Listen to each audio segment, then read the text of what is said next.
안녕하세요. 법무법인 지원의 학교폭력 전담팀 장권수 변호사입니다. 네, 김다희 변호사입니다. 네, 오늘 영상은요 다소 좀 충격적인 사건이었던데요.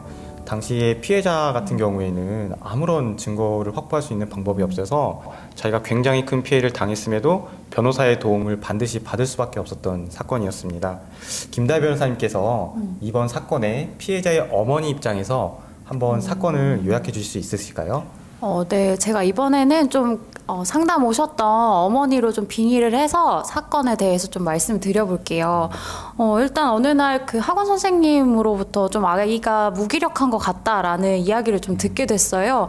근데 뭐 그때는 그냥 애가 사춘기인가 보다 하고 이제 넘겼었는데 그때 좀 더 내가 아이와 대화를 해보지 못했던 거, 그게 지금까지도 좀 마음을 가장 상하게 하는 부분이고 또 스스로를 미워하게 되는 부분이기도 한데요.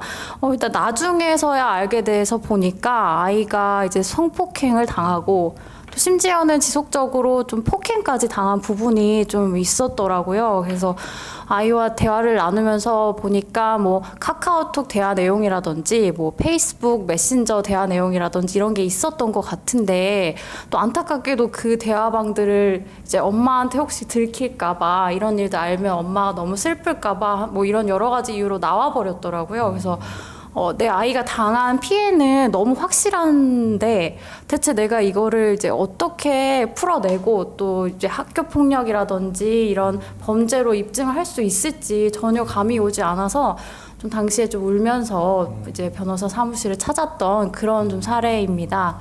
네, 저도 그때 당시가 기억이 나는데 사실 어머니가 오실 때 김다희 변호사님도 눈시울이 좀 붉어졌던 네, 것 같더라고요. 네, 맞습니다. 저희도 굉장히 굉장히 서로 마음을 아파하면서 같이 노력을 했던 사건인데 사실 결론적으로 굉장히 잘 됐던 사건인데 뭐 그 사건에 대해서 좀 얘기를 좀 나눠볼까요, 변호사님? 네. 네.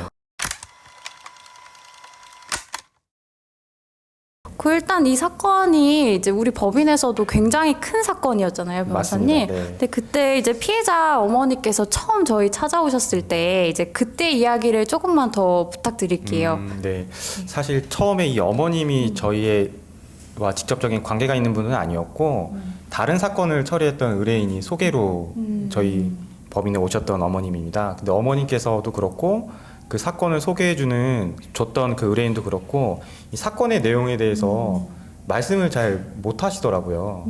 그리고 그날도 학생이 뭐 오지 않는 경우도 있지만 피해 학생이 올 거냐 물어봤을 때 절대 못 온다고 하시기도 하고 또 이제 이모님하고 그러니까 엄마의 언니겠죠. 언니하고 같이 와서 앉으셨는데 두 분 다 서로 눈치만 보고 말을 쉽게 내뱉지를 못하시는 거예요.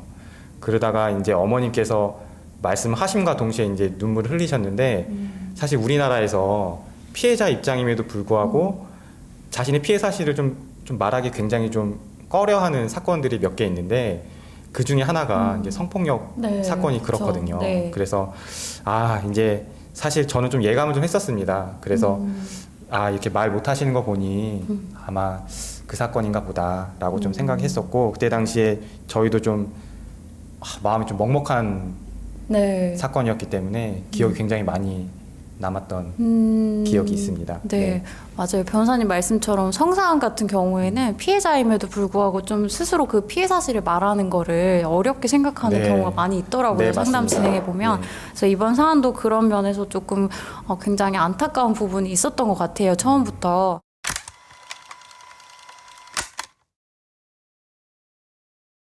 근데 변호사님 뭐 카톡이나 문자가 보통 성사안 같은 경우에도 그렇고 대부분의 사안에서 증거로 많이 활용이 되는데 이번 사안처럼 이런 증거가 다 훼손된 경우가 있잖아요. 네. 근데 이런 증거를 복구할 수 있는 방법이 있는 건가요? 예, 복구할 수 있는 방법은 있습니다.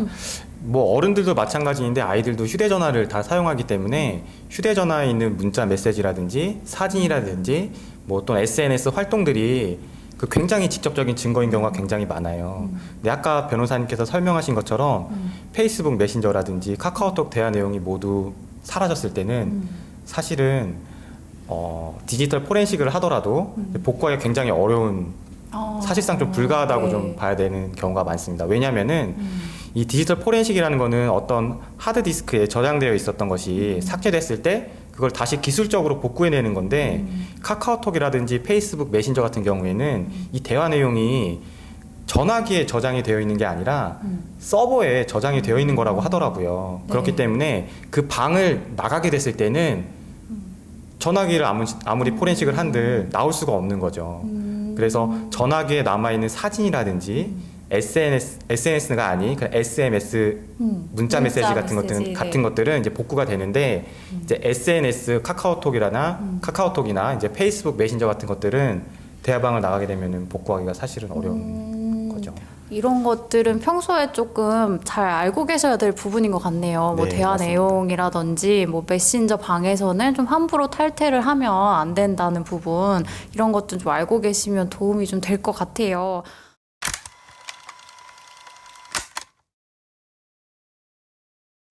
이런 강제추행이나 성폭력 사안 같은 경우에는 당연히 피해자가 입을 수 있는 정신적 피해가 클 거잖아요. 네. 근데 이 사건의 좀 학생은 어땠는지 좀 말씀 부탁드릴게요. 뭐 제가 말씀드릴 것도 없이 당연히 심리적으로 굉장히 불안정한 상태였어요. 그 학생 같은 경우에는 밖으로 나가는 것조차 이제 하지 않고 집 안 자기 방에서만 계속 이제 생활했었고, 그리고 저희 다른 사안에서도 말씀드렸던 것 같은데 방에서 자해도 하는 좀 상황이었거든요. 네. 그러니까 심리적으로 매우 불안정한 상황이었죠. 그리고 사실은 가해 학생을 처벌하고 싶은 마음은 너무 큰데 이 저희가 변호사로서 앞으로 학폭 신고를 하게 되면은 어떻게 돼야 되는지 말씀을 드려야 되잖아요. 선택할 수 있게끔.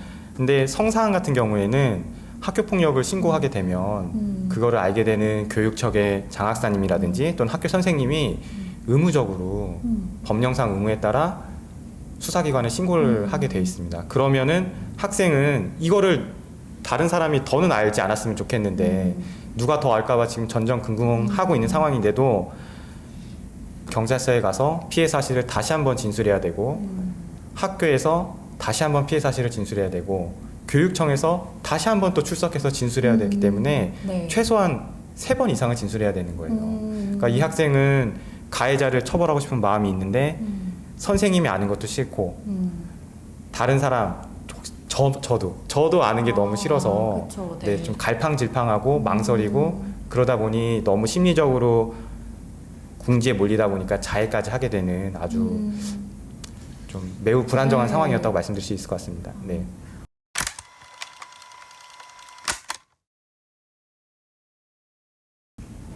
저희가 이 사안 같은 경우는 뭐 앞서 말씀드린 것처럼 뭐 카톡 대화라든지 뭐 이런 증거들이 조금 많이 사라진 상태였는데 네. 저희하고 상담을 좀 진행하는 과정에서 저희가 아이와 대화를 나누는 과정 중에 이게 첫 사안이 아닐 것 같다, 이 가해 학생에 대해서는. 그래서 분명 다른 피해도 있을 것 같다라는 사실을 저희가 네. 좀 알고 그 부분에 대해서도 좀 증거를 확보하는 데 도움을 드렸었잖아요. 네, 맞습니다. 그때 변호사님께서 좀 다른 피해자가 더 있을 것 같다라고 생각하셨던 그 혹시 근거가 있을까요? 아, 이거 제 자랑하는 것 같아서 저희 법인의 자랑입니다. 네, 그래서 좀 약간 그렇긴 한데 이 사안의 내용이 그 어머니하고 이제 그 피해자한테 들었을 때 아, 정말 믿기가 어려울 정도였어요. 그 남학생이 하고 있는 범행 수법이라든지 이 결혼한 부부들도 그러지 않을 것 같은데 그래서 이 너무 사안이 심각성이 굉장히 컸고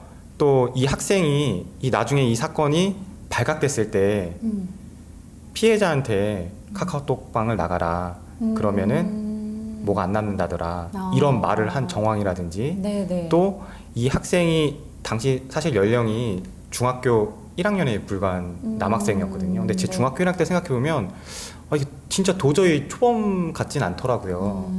이게 한두 번 해본 솜씨가 아니다 뭐 그런 말이 있잖아요. 그래서 이 학생이 딱 전형적으로 그런 사안이었고 그리고 저희가 증거가 굉장히 부족한 상황에서 이 남학생이 자신의 그런 좀 어긋난 성적 욕구를 우리 피해자 아닌 다른 여학생한테도 했을 것 같다는 생각이 갑자기 좀 들더라고요. 그래서 어머님께 분명 다른 피해자도 있을 것 같으니 그 학생을 한번 찾아봐 달라라고 말씀을 드렸던 기억이 있습니다. 네. 정말 변호사님 감이 대단하십니다.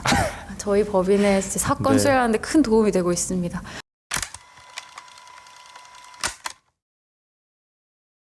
우리 의뢰인의 어떤 직접적인 증거가 아니라 이제 다른 제3자의 피해 사실도 이제 증거로 인정이 될 수 있는지 이제 시청자분들께서 좀 궁금해하실 것 같아요. 그래서 의견도 좀 부탁드릴게요, 변호사님. 네. 제가 간단히 이거를 구별할 수 있는 방법을 좀 말씀을 드릴게요. 기준을 좀 정하시면 되는데, 우리 아이가 피해자인데 신고한 내용을 그게 심의위원님들은 사실인지 아닌지를 모르잖아요. 그렇기 때문에 그게 사실이다라고 믿을 만한 객관적인 자료를 증거라고 생각하시면 될 것 같아요. 근데 저희 사안처럼 대화 내용이라든지 서로 뭐 주고받았던 성에 관련된 사진이라든지 이런 것들이 복구가 되지 않는다 하더라도 이 학생이 초범이 아니기 때문에 동일한 방법으로 피해를 당하였던 제3자가 있다면은 네. 그 제3자가 동일한 피해 사실을 뭐 사실 확인서라든지 또는 진술을 해준다면은 당연히 심의위원들은 네. 그런 일이 있었겠구나. 설득을 당한다. 네네네네. 네. 믿을 수 있을 만한 자료가 될 수 있겠죠. 그렇기 때문에 당연히 증거가 될 수 있는 거고, 네. 이 학교 폭력 사실을 입증할 수 있을 만한 것이라면은 그게 증거가 된다고 판단하시면은 틀리지 않을 것 같습니다. 네. 의견 감사합니다, 변호사님. 이런 사건 같은 경우에는 이제 학폭 징계로만 끝나지는 않잖아요. 네. 그래서 다른 절차에 대해서도 좀 설명드릴 필요가 있을 것 같아요. 네, 맞습니다. 그 좀 전에 말씀드렸다시피 형사 절차도 이제 의무적으로 신고가 들어가서 개시가 된다고 말씀드렸잖아요. 네네. 학교 폭력으로서 이제 징계를 받는 거는 학교에서 나의 학적에 대한 징계, 행정상 조치일 뿐인 거고요. 그 동일한 행위에 대해서 형사상 범죄가 성립하는 경우에는 형사처벌을 별도로 받게 되어 있습니다. 그리고 피해 학생이 정신과 치료를 받는다든지 또는 어떤 치료비를 지출을 했다, 그 사건으로 인해서, 그러면은 당연히 민사상 손해배상 청구를 할 수도 있고 여기에 그 아이의 정신적 위자료도 청구할 수 있습니다. 그렇기 때문에 크게 학교폭력 신고하는 거하고 형사상 고발하는 고소하는 거하고 네. 그리고 민사상 손해배상 청구하는 거, 이렇게 크게 세 가지가 가능하고요.